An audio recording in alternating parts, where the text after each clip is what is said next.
What's up, Autobiography family? Man, today we got an F-150, man. Another aluminum truck. They say we not working on aluminum, but let's go! I repaired a dent here, got a new back door, repaired a dent here. As you can see, it's two-tone. So I ain't done a two-tone in about 2 years. So bear with me. We're gonna walk through it together. I'm gonna attempt to spray the lighter color first. I'm gonna spray the bottom color first. Then I gotta take that up, spray the black.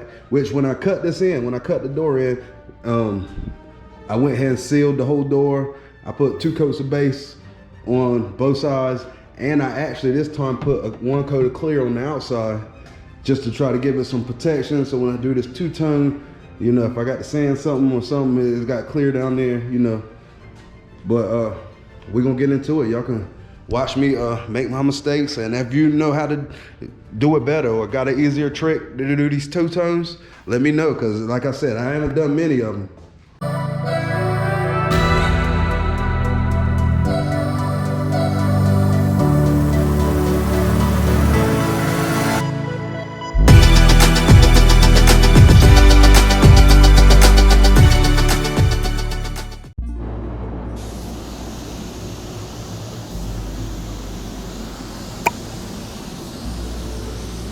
What's up, Autobiography family, man? We're back with another one, man.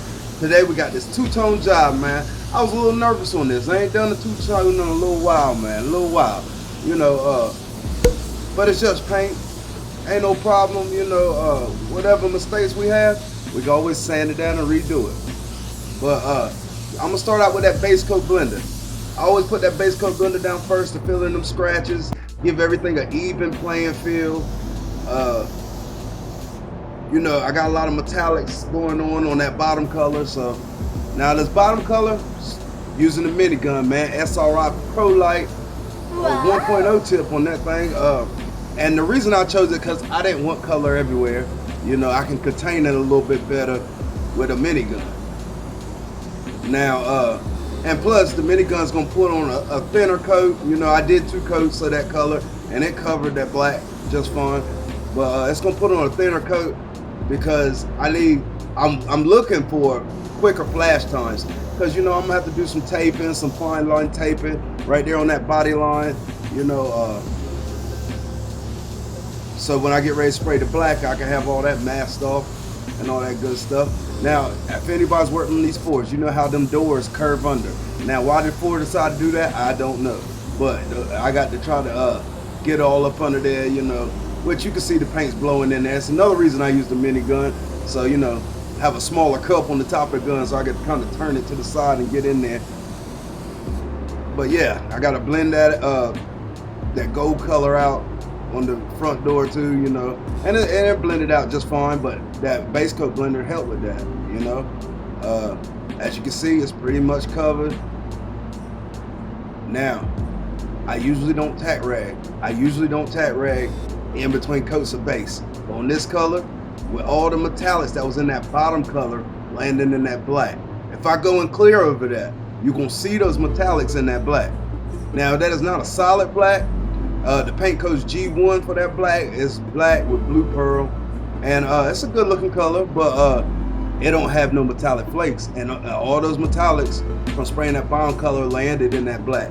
So that's why I'm tack ragging. Now, in my experience, the reason I don't like tack ragging in between coats of base and all that, or before I clear, is because if you drag those metallics and don't get all of them off, the ones that's landing dry, you don't get all of them off, you might make some crazy looking things go on with those metallics, and you'll see it in the end job. The clear coat's gonna magnify it, so you can see it even more. Now here I'm putting down more base coat blender to protect that gold color. Many minutes later. Got that tack rag out again, man. And the reason is because, I waited so long. Could have been some dust blowing around in the booth. I had to do some taping, paper.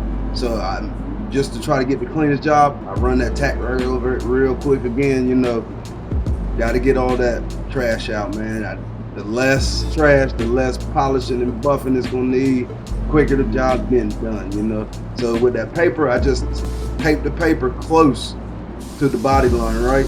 Then I take the fine line tape. I use that 3M green fine line tape and tape right on that body line where the two-tone starts at, the second color starts at.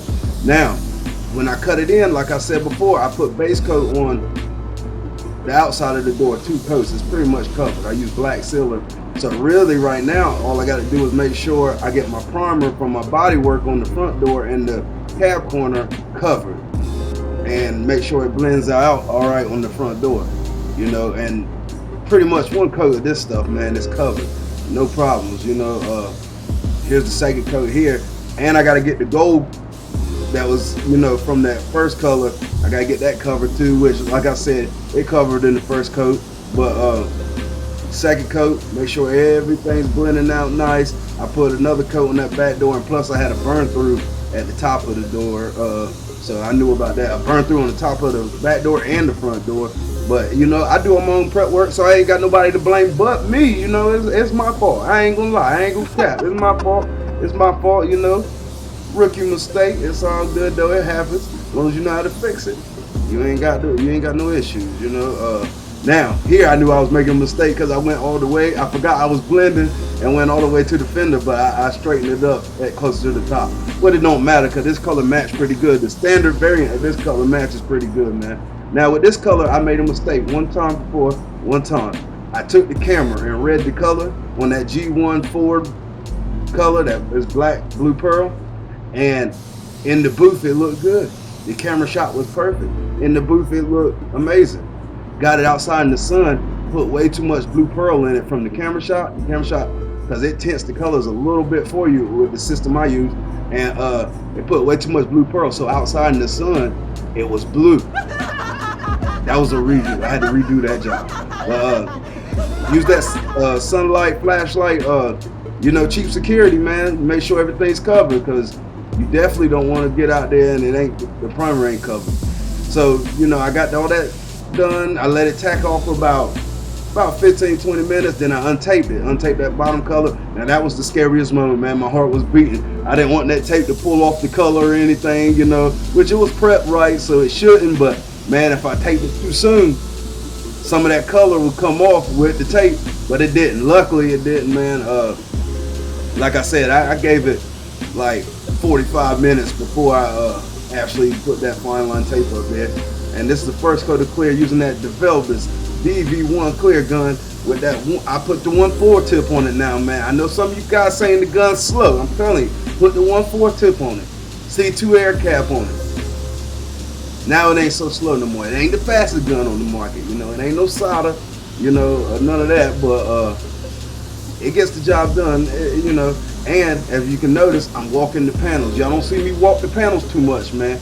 Y'all don't see it because, man, you know, I got 2 left feet or something, man. I ain't the best at it, but I do know how to do it, man. I've been painting for a while now, man. I've tried it all, and walking the panels, to me, it gives it more consistency with the orange peel, you know, if you walk it. But for me, it's harder to watch the paint go on while I'm walking. Now the second coat, I'm gonna show y'all guys. I'm gonna do panel by panel, which, you know, you can do that. There's no either way you could do it is the right way. There's no wrong way. As long as it's coming out with a nice finish, you know, it's right. You know what I mean?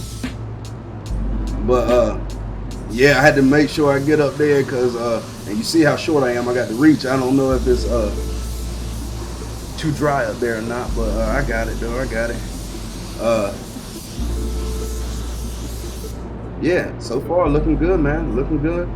No issues. I did get a little bit of trash there, but look, let me tell you a trick I learned, and I don't know if it's the wrong or right thing to do, but sometimes when you get that little fine trash, especially in black, man, you got to hammer that second coat on. You ain't got to hammer it, right? You don't want no runs, but you know, you put that second coat nice and thick, and I swear to you that most of that little fine stuff will get covered up, and you won't see it in your second coat.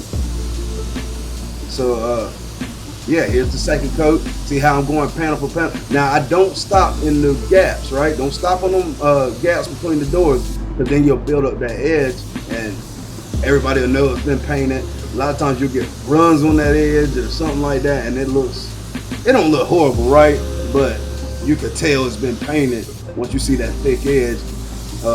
And to prevent that, you just go past the edge. Don't make a stop on the edge, right? Trying to get behind that cab corner, man. It's gonna be a little dry back there, but I took some clear coat spot blender and sprayed back there. I left that footage out. I thought I was recording, but I guess I wasn't. But you just spray a little bit of that back there, and it, you know, softens out that dry spray a little bit. See, I got that ladder out, man. Can't help it, man. I wasn't blessed with the tall jeans, man. My little brother's actually a couple inches taller than me, man. I can't help it. I wasn't blessed with the tall jeans, you know. It just is what it is, you know. I got the little ladder out and make sure it's nice and wet up there, because not saying this guy's picky, but you know, I'm pretty sure the owner of this truck might be a little picky. You know, it is a nicer truck. You know, it got the brown and black two-tone, and it ain't a King Ranch. I thought the two-tones only came on the King Ranches. This is actually a Lariat, but got the brown and black. And if you look on the interior, you got the brown seats with black carpet. I mean, it's nice, man. I mean, it reminds me of my F-150. I got a Platinum, and I swear it got everything just about the same in both trucks. You know, so I would be picky with my truck. You know, if you know I was getting some body work done there, I would definitely be picky with my truck. But luckily, I do on my own body work. You know, I had somebody hit my truck one time, hit the bumper or something. I did the work, whatever. Their insurance company paid for it, but you know how it is. Now you see how I ain't going all the way to the edge, because I went past the edge when I was clearing the back door. So you see, I don't have to go all the way to the edge when I'm clearing the front door. You know, you don't never want to go overload that edge, man.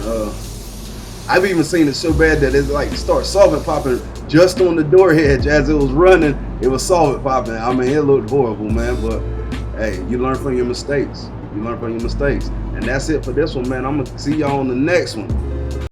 All right, Autobiography family, we got this one done, man. Take a look at it. My boss had to come and make sure she approves of it. Does it look good? All right. You think the guy be happy with his truck? You think the guy be happy with his truck? Yeah. All right, all right. I'll see you guys on the next one, man. Next time, wear your paint suit when you come in my booth. Look, you got trash all in my job last time you was here. Got trash all in my job.